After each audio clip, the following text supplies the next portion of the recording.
Shalom, selamat pagi Godly Family yang dikasihi oleh Tuhan.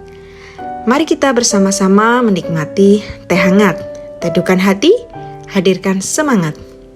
Firman Tuhan hari ini terambil dari 1 Korintus 10 ayat 13. Demikianlah firman Tuhan. Pencobaan-pencobaan yang kamu alami ialah pencobaan-pencobaan biasa yang tidak melebihi kekuatan manusia.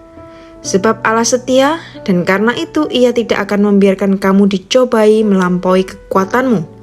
Pada waktu kamu dicobai, Ia akan memberikan kepadamu jalan keluar sehingga kamu dapat menanggungnya. Sebagai orang Kristen, kita pasti pernah menghadapi pencobaan.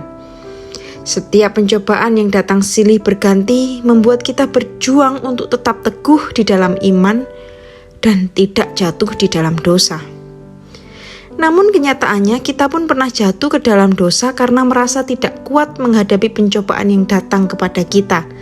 Bahkan tidak sedikit orang percaya bisa jatuh berulang kali dalam pencobaan yang sama. Memang pencobaan itu seperti medan pertempuran bagi setiap orang percaya. Sebab pencobaan adalah sesuatu yang menguji keteguhan iman seorang percaya.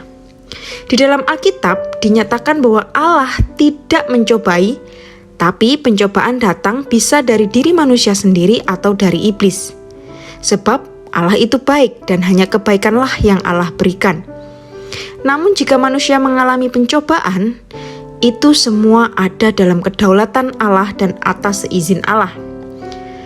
Sama seperti kepada Ayub, Allah mengizinkan iblis untuk mencobai Ayub tentu dengan maksud dan tujuan yang baik.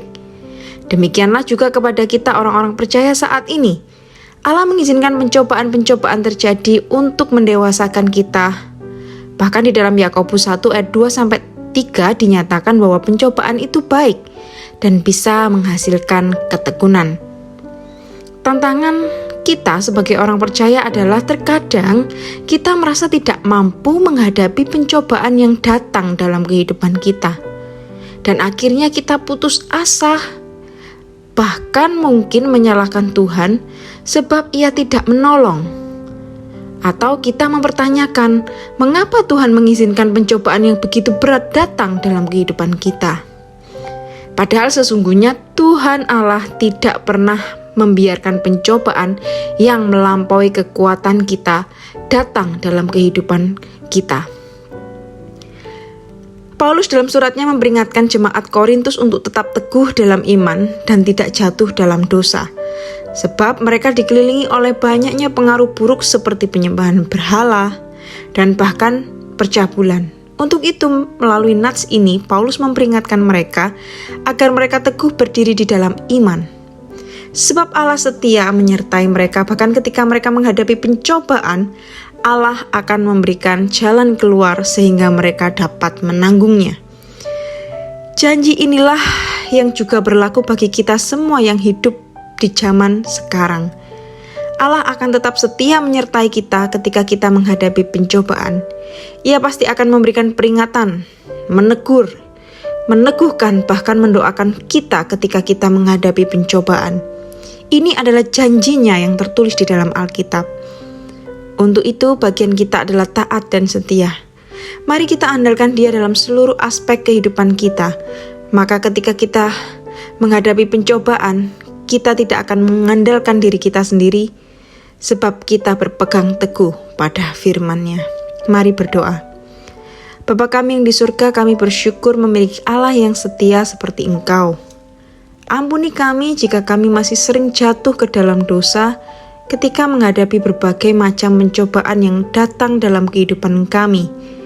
Dan ampunilah kami kalau kami sering melupakan Engkau ketika kami menghadapi situasi genting, sehingga akhirnya kami mengandalkan kekuatan kami sendiri.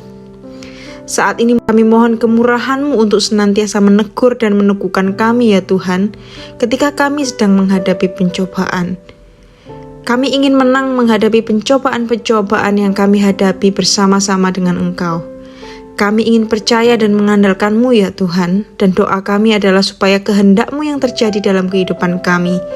Dan jika Kau izinkan, janganlah membawa kami ke dalam pencobaan, tetapi lepaskanlah kami dari yang jahat. Dalam nama Tuhan Yesus Kristus kami berdoa. Amin.